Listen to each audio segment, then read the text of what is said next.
I'm in the top 2.4% of Etsy sellers. I've outsold 97.6% of Etsy shops, and that's data straight from eRank.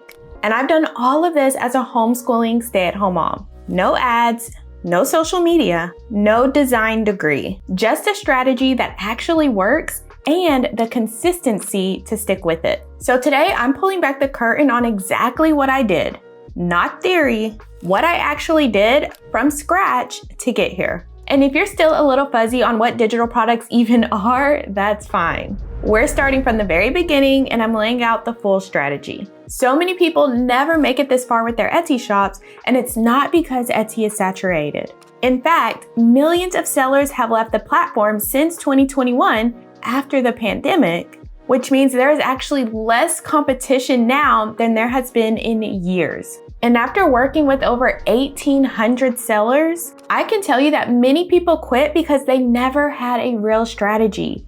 They were just looking for quick cash. Here's what I see happening time and time again. They open up a shop, upload a few products, and then they just wait. And when nothing sells, they tell themselves that Etsy doesn't work anymore. But the real reason they didn't make any sales is because they skipped the most important steps. Etsy is not Instagram.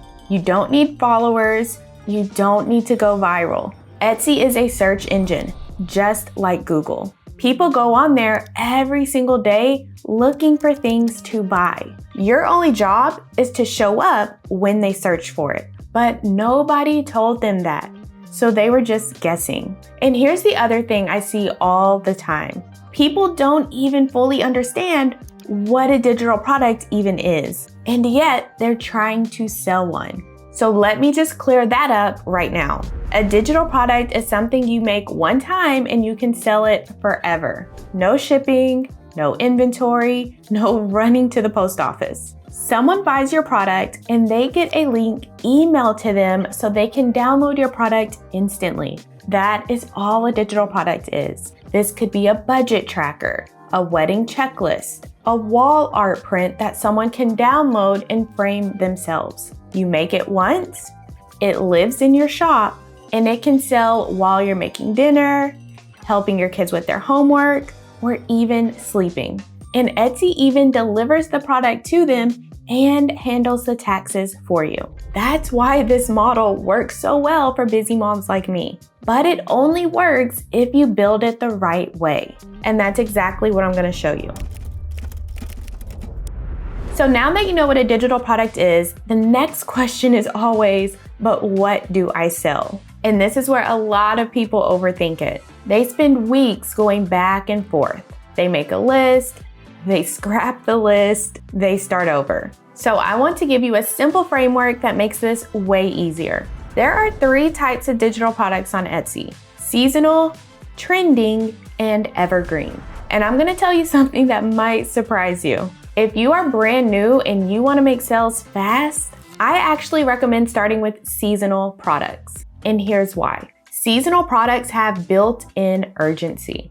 When Valentine's Day is 2 weeks away, people are not browsing. They are buying right now with a deadline. One of my students, Mercedes, she's a single mom of 2. She listed her very first Valentine's Day digital product on January 6th. She made her first sale on January 8th, 2 days later. That is the power of selling into a season. Another student of mine, Carla, she's 68, a retired grandmother. She listed a Thanksgiving product and went from less than 30 sales to 296 sales in about 3 weeks. She's now well over 1,000 sales total. These are not flukes. This is what happens when you put the right product in front of people who are ready to buy. Now, trending products work in a similar way. There's urgency, there's demand, and if you catch it at the right time, it can be a really big moment for your shop. My second month on Etsy, I made over $1,000 because I listed a trending digital product. And I actually recorded an entire video breaking down this process because that one product went on to make me over $13,000. And then there's evergreen, budget trackers, resume templates, meal planners, things people search for all year long with no expiration date. Evergreen is great for building stable, consistent income over time, but it tends to move slower because there's no urgency pushing people to buy right now. So here's my honest recommendation. Start with seasonal products to get your first few sales and build your confidence. Layer in trending products when you spot an opportunity, and add in evergreen products over time so you can start getting daily sales no matter what season it is. You don't have to choose just one, but you do have to choose where to start. Now I'm going to show you how to figure out which specific products inside those categories are actually worth your time. And this is the step I see people skip entirely, because here's what actually happens. Someone thinks of a product idea, they make it, they list it, and then they wonder why nobody's buying it. And the answer almost every single time is the same. Nobody was searching for it. So before you make anything, you need to do research first. You need to find out what people are already typing into the Etsy search bar, because those are your buyers. They're already on the platform. They already have their credit card out. You just have to show up. Now, the tool I use for this, and the one I recommend to all of my students, is called Everbee. Everbee pulls data on Etsy products so you can see what's selling, how often it's selling, and roughly how much money it's making. It takes the guesswork completely out of the equation. So when I'm looking at results using Everbee, I'm not just clicking on the first image I see.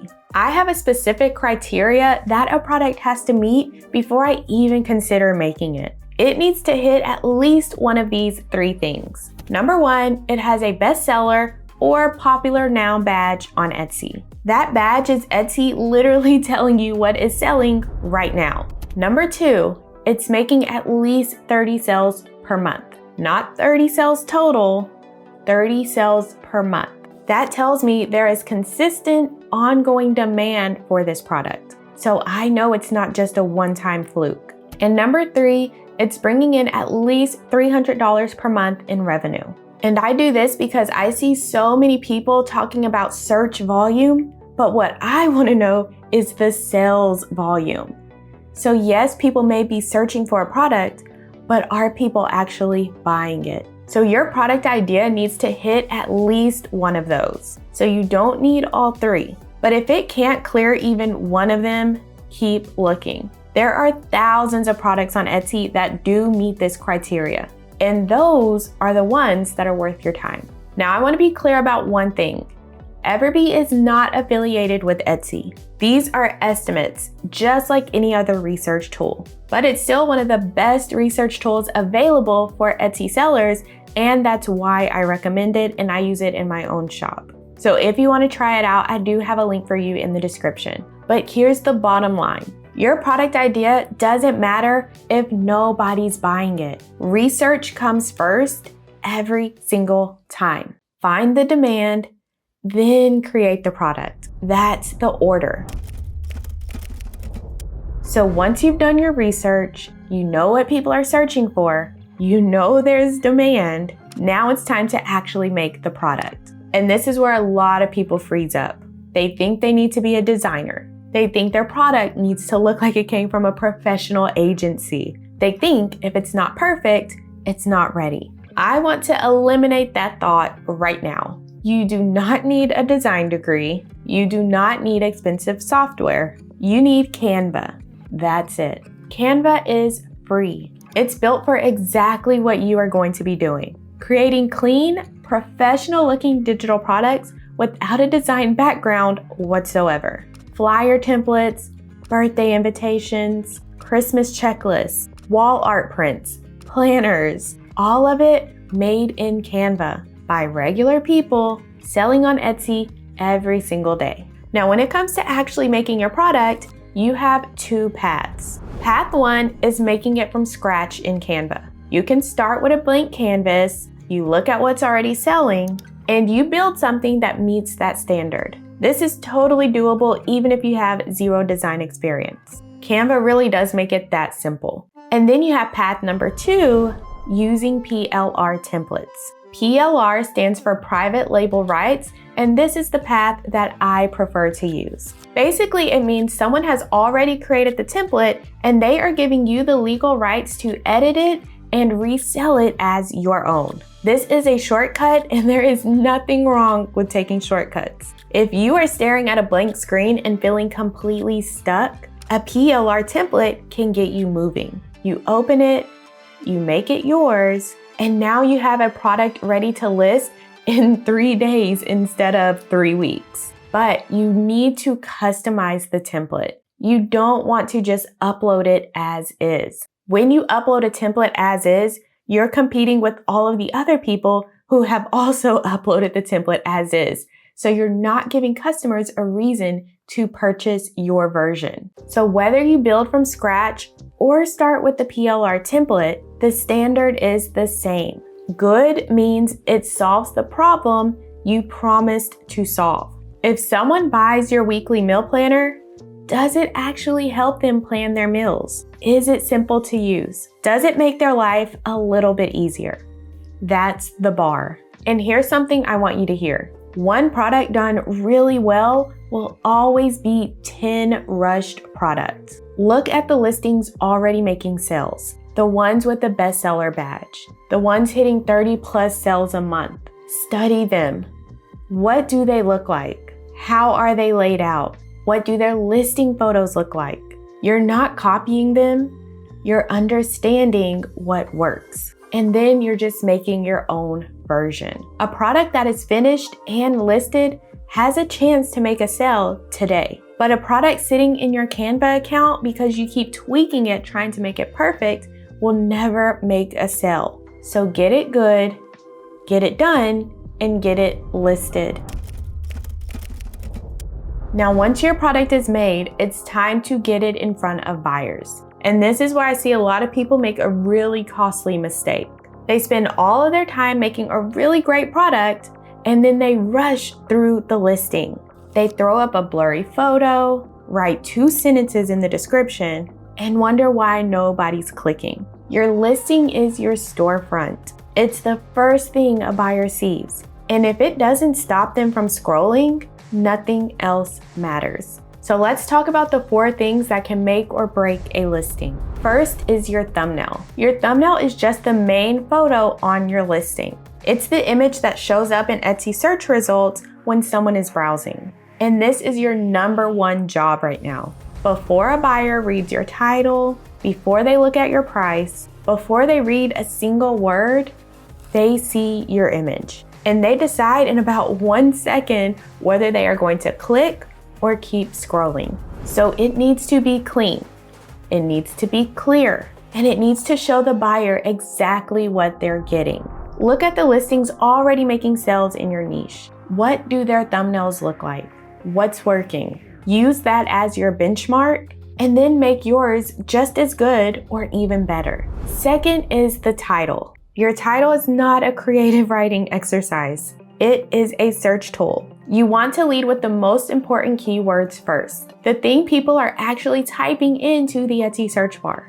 And then you build out from there with supporting keywords. So instead of something like the ultimate budget template, you'd write something like monthly budget tracker principle, bill payment organizer, personal finance planner.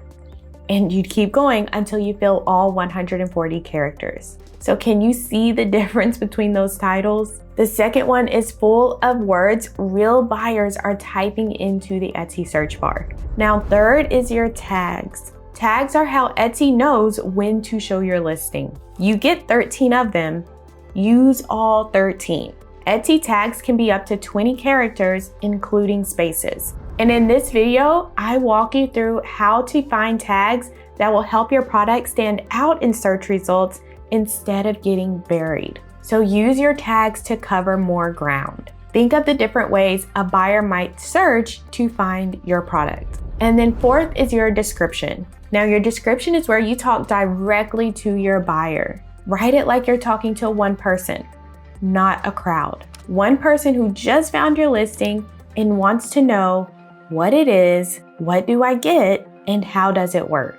Tell them what the product is. Tell them exactly what's included. Tell them how to download it and use it, and tell them why it's going to make their life easier. Keep it simple, keep it clear, no fluff. Here's the bottom line on your listing. You could have the best product in your niche, but if the thumbnail is weak, the title has no keywords, and the tags are half filled in, Etsy won't show it to anybody. The listing is what gets you found. The product is what gets you the review. You need both. So if you get your listing right, you'll already be ahead of 99% of Etsy sellers.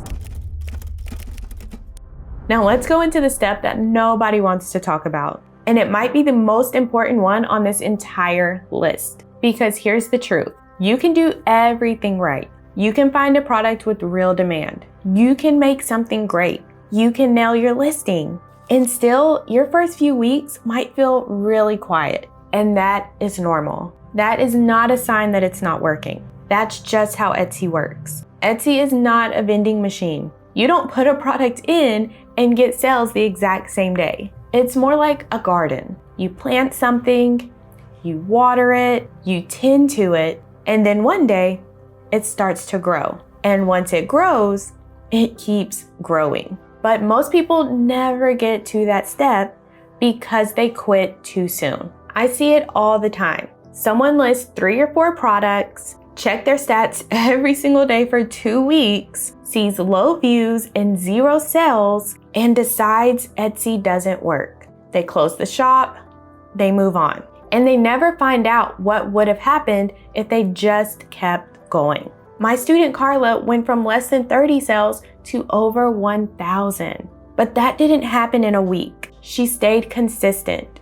She kept listing and she kept showing up. That's the difference. Now, I want to be real with you about what consistency actually looks like, because it does not mean you have to be glued to your laptop every single day. It just means you're adding new listings regularly. It means when a season is coming up, you are prepping for it ahead of time, not the week it arrives. It means when something isn't getting views, you go back and look at your keywords instead of just hoping it will fix itself. It means you treat your Etsy shop like something real, because it is. And here's the thing about being a busy mom and doing this in the tiny cracks of time. You do not need hours. You need a system, a plan that tells you exactly what to do with your 20 or 30 minutes of time that you have.